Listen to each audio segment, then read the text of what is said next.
L'état d'urgence a donc été décrété il y a quelques heures à Charlotte, en Caroline du Nord, alors que la ville vit sa deuxième nuit consécutive de violence. Une partie de la communauté afro-américaine manifeste sa colère après la mort d'un homme noir de 43 ans abattu par un policier dans des circonstances encore floues. L'un des manifestants a été grièvement blessé par balle. Florent Rodeau. À terre, dans les rues de Charlotte, cet homme vient d'être blessé par balle.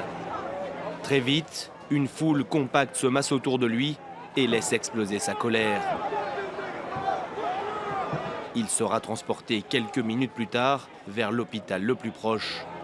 La maire de la ville assure que le coup de feu n'a pas été tiré par un policier, mais ce n'est pas l'avis de plusieurs témoins sur place. On marchait, la police était de l'autre côté. Ils ont commencé à nous tirer dessus, à nous envoyer du gaz lacrymogène et c'est là que l'homme a été touché.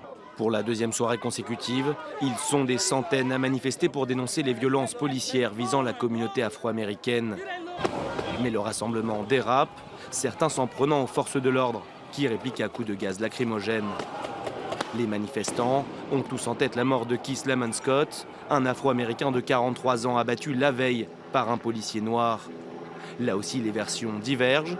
Pour la police, il a été mortellement blessé par balle alors qu'il refusait de lâcher son arme. Ses proches affirment au contraire qu'il n'avait qu'un livre en main. Une enquête a été ouverte pour déterminer les circonstances exactes du décès.